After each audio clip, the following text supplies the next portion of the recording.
andra varsla onda jordiske världen. Den är sevärdig så att de lärde.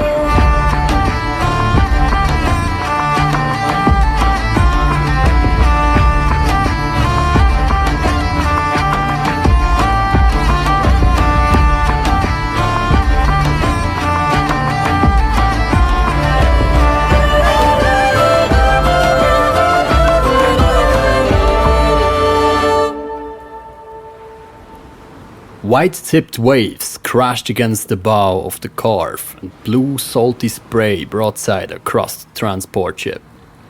It was already late fall, and the strong wind was swelling the yellow-red striped sail to its limits. Ice-cold drizzle drenched Rolf's face.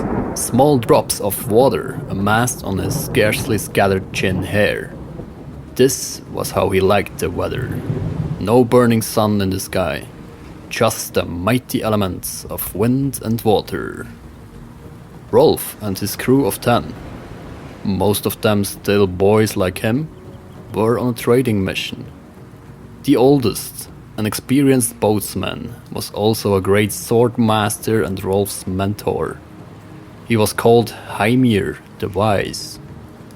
For a long span of his life, he was thrall of death.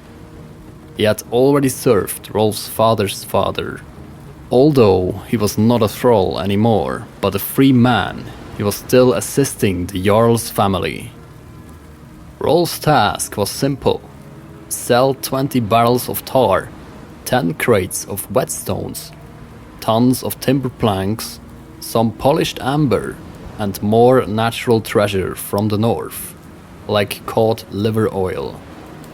Then buy some swords, spears, slaves, and some wine for the long-awaited return of the king and Jarl Rùnahild. It already had been months since they had left for the Northern Isles, and Rolf expected them to return before the first snow. They followed the coast of Denmark. Then they passed Sjælland and steered away from this island towards the fjord, reaching deep into the mainland. Rolf knew that area very well. Several times he had been there with his father.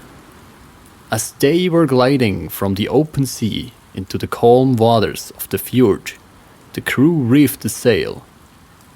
"Oars out! Ready! Pull!" Heimir's firm voice sounded over the deck. They had been rowing for a while against the west wind when a dark shape appeared in the mist. "What is this long structure in the water ahead?" Arni asked the others, amazed. "This, my boy, is the Great Sea Blockade," Heimir answered. "It's a part of the Danes' fortified border rampart called Dannevirk. The blockade narrows the waterway. That hinders any bigger fleet from crossing these waters fast." At the end of the remarkably long fjord lay a bay. On its southern shoreline, a large wooden settlement stood out. It was called Haitabu, entirely encircled by a strong wall with towers. This flourishing trading city of the Danes demonstrated power and wealth. Even the harbor was protected by armed guarding walls. Only 2 narrow openings for approaching ships led inside. After a tiring rowing session, they finally arrived at the docks of the town. It was already getting dark. "Get some rest in an alehouse nearby," Rolf told his crew. "No, I don't want you to get too drunk.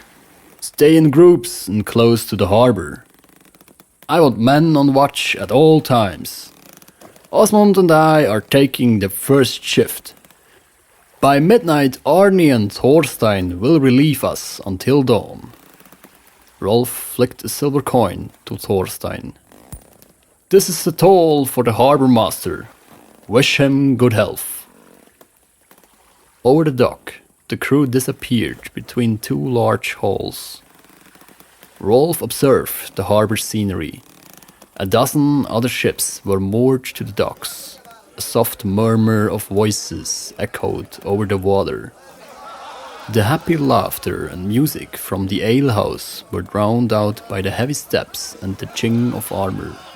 Must be the changing of the guards on the walls, mumbled Rolf.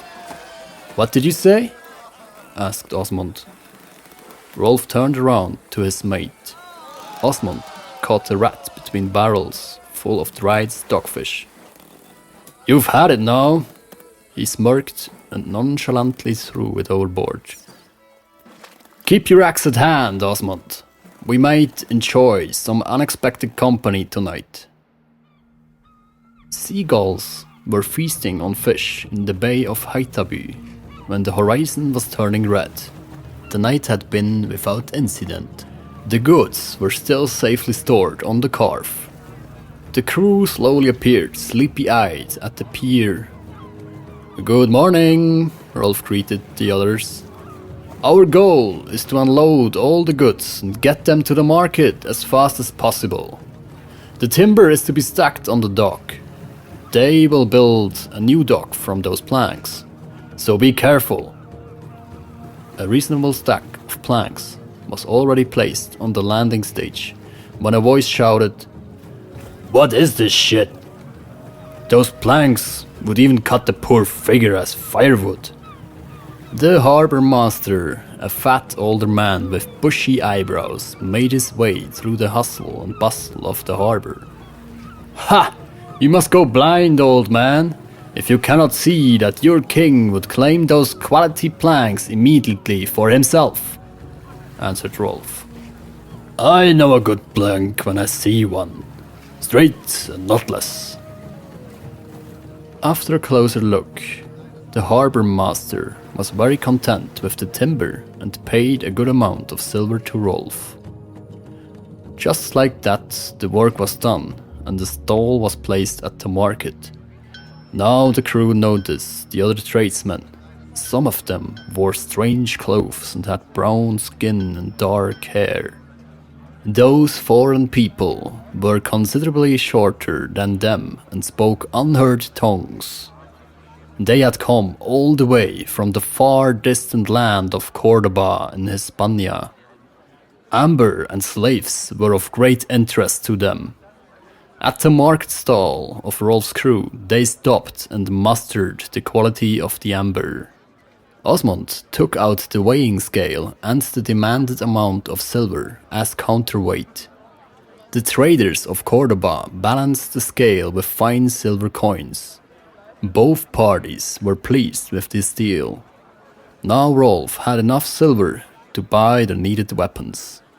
He ordered the crew, "Keep selling the goods, stay firm on our asking prices." He took Heimir with him to look for traders from the Carolingian Empire. They were fabled for forging the best swords of the continent. There were several Frankish tradesmen full-throatedly advertising their weapons. Most of them offered spears. Only one had swords. "Where is the rest of the Franks?" Rolf whispered. "I have no idea. The last time there were 4 times more of them." They stepped towards the swords. "Hey, lovers of blades," the trader greeted with a West Frankish accent. "I see you are interested in only the best quality of weapons." "Indeed we are." "Excellent! For you, we have 2 very special items from the best swordsmith of the realm." He turned and pulled 2 leather scabbards out of an exotic trunk, then handed one to each Heimir and Rolf. "Have a look, my tall friends," the trader said with a subtle smile. "I'm sure you will like those sublime blades." Rolf drew the sword and marveled at the masterpiece. On the blade was an inscription. It said, "Ulfbert." The reverse side was inlaid with entwined patterns. On the guard and pommel were decorations of pure gold. "We buy them," Heimer said in a heartbeat. "Trust me, Rolf, those swords certainly are the best on the battlefield." "How much?" Rolf asked. The trader hesitated, then said, 10 ounces of silver or 1¼ ounce of gold. "This is madness!" Rolf shouted out. "This is more than double the price than last time. What is the reason for that boldness?" "Well, look around, my lord. Why do you think there are only a few francs at the market? Our King Karl outlawed the selling of weapons to Norse people. It is punishable by death. So in this circumstance, I consider it a fair price. Do you want the swords now or not?" "We take both for 2 ounces of gold," Rolf said through his teeth. 2¼ ounces, and we call it a deal," the trader countered. "Agreed," Rolf mumbled. Heimir took out a small gold ingot. Then he precisely hacked off a piece with his axe. It didn't exactly match the demanded weight, so they added a golden ring. Now the Frankish trader had a broad smile on his face. "Good taste, you strangers have!" An unknown voice rang from behind. Rolf had not become aware of the small crowd that had stopped by during their trade. All of a sudden, he noticed a noble-dressed man with his followership. "Who are you?" Rolf spitefully uttered. "I am Sigfrid, the king of Denmark. Who are you, outlander?" The nobleman replied. "This is Heimir, my loyal attendant, and my name is Rolf, son of Rùnahild, the protector of the king of Norway." "Lo and behold, a jarl's son. I heard of your father's heroic deeds. You have balls coming here at your tender age and throwing around with lumps of silver and gold on the market. Our people are enemies of yours." "I have my trusted friends with me. I don't have to fear anything," Rolf threw in carelessly. "Well spoken, warrior. If you have some spare time, I would like to show you around my flourishing city." "Why not? We just have to get 4 thralls and some wine from the market first, though. And I want to buy a gift for my brother Ivar." "Very well. Get the thralls and the gift then. I will give you some of my finest wine. My mother is Norwegian and she taught me how to be generous. When you're done with your business, meet me at the church." "What in Odin's name is a church?" Rolf asked, bewildered. "It is the house of the Christians. You can hear the bell from far away. Just follow the clang."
Finding some slaves at the market was not hard at all.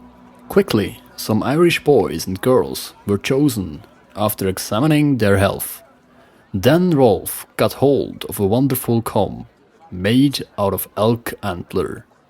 He commissioned to carve in the name of Ivar in runes. While the well-versed craftsman was working on the comb, the group heard an unfamiliar tone.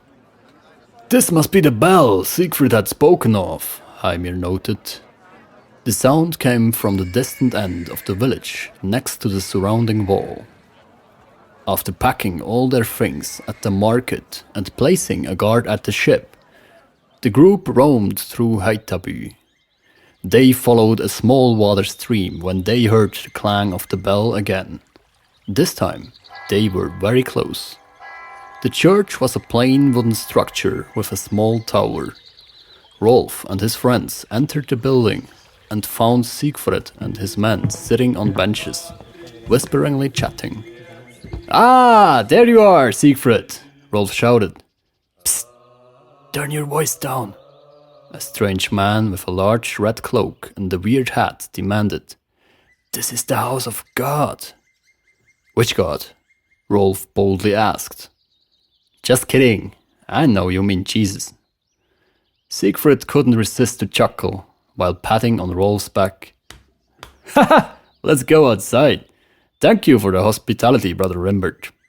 Outside, Rolf mustered the king in the sunlight. He was not very tall, but unusually muscular. His arms were as thick as a pine stem. The hair appeared almost white from decades of bleaching, and his shrewd eyes shined in a bright green. Rolf had never seen such eyes before. The gods have gifted you with a truly impressive appearance, he said, wonderstruck. Thank you. Some call me Snake Eye. Now, let me show you Haithabu and its greatest achievements. For a start, what place do Christians have in this settlement? Osmond asked adversely. They dispute our gods. We have made peace with the East Franks. A church in our town brings Christian traders to our shores and adds Frankish silver to our purses. Some Christian blacksmiths even live here peacefully with our people. Have you already seen our mighty walls? Siegfried went on, harshly changing the topic. Are you talking of the town's fortifications? Rolf asked. Yes, but this is only the beginning. Just follow me. The men walked out of the west gate. Fully loaded ox carts were slowly approaching them.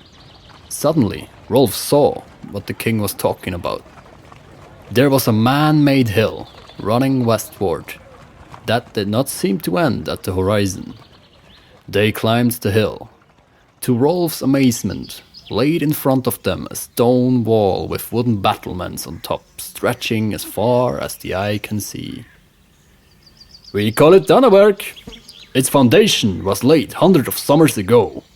That wall is protecting the landway between East and North Sea, where goods are being transported by ox and cart. It is the fastest way to Frisia and West Francia, Siegfried proudly explained. Legendary King Gufraf, father of Horik I, expanded the fortifications greatly 60 summers ago after raiding Slavish territory. He destroyed Rarik, this stinking pest hole of a Slavish trading town, and forced the local traders to resettle in Haitabu. Karl the Great of the Franks was furious to hear of this, for Rarik was in his realm. Gufraf did not fear this dog of a king. Gufraf's own father Siegfried spat in the Karl's great face when he supported the Saxon chief Widokind's campaign against big old Karl. This was of course when an honest man could still trust a Saxon. Look there, our forefathers were standing firm on these walls, day and night, armed to the teeth, ready for any attack. Good old times, Siegfried sighed. Anyway, let us return to the town. I'm as hungry as a horse. I could eat the horse too, Arnie added.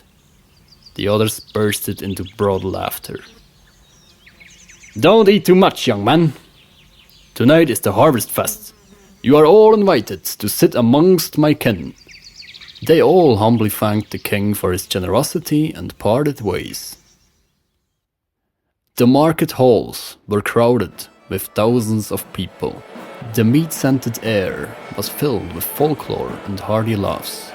Kins were sitting on deer skins on the floor, gathering around separate fireplaces. Siegfried waved his arm at Rolf and his journeymen.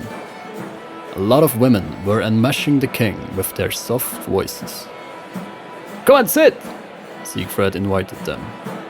The boar is almost ready. Drink some mead until then. A female slave handed them horns filled with honey wine. Siegfried raised his cup and shouted, Hail to Frey, who is blessing us! Hail to our guests, and hail to my brother Halfdan, who is raiding in Bretland! The night slowly carried on. Rolf was having the time of his life, sitting and feasting among so many women and his friends. When his belly was filled and his tongue was becoming looser of all the drinks, he joined the king. He was eager to hear more about Bretland and the king's brother. Siegfried, always proud of Danish accomplishments, started telling the legendary tale. 7 summers ago, my brothers went on a mission to revenge the murder of our great hero, Ragnar Lothbrok.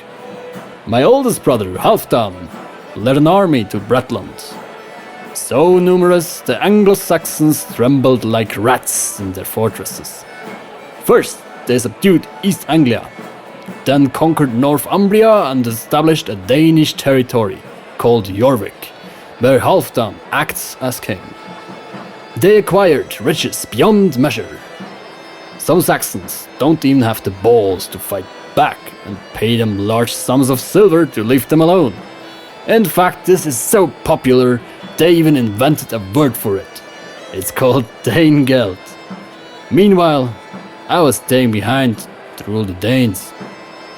But I'm sick of being the house bitch. I want adventure and honor. Next summer, I will start my own journey. It's a shame your people don't go Viking anymore. All you do is engaging in petty quarrels with your king's opponents. There is no glory in that. A real Norseman is a Viking and dies a Viking. Siegfried paused, then stared Rolf directly in the eyes. You will always be welcome to join me. You know that, right? He asked. Only the gods know if it comes to that, Rolf said. But in his heart, he wanted it to become true. Ah, I almost forgot to mention, the king carried on. The wine you need will be delivered to the docks early morning. I personally made sure of that. Rolf thanked him like a brother. Suddenly, he was starting to feel tired. He wished Siegfried the best for his coming campaign, and then started to look for his friends among the crowd. They needed to rest before the hard journey home the next day.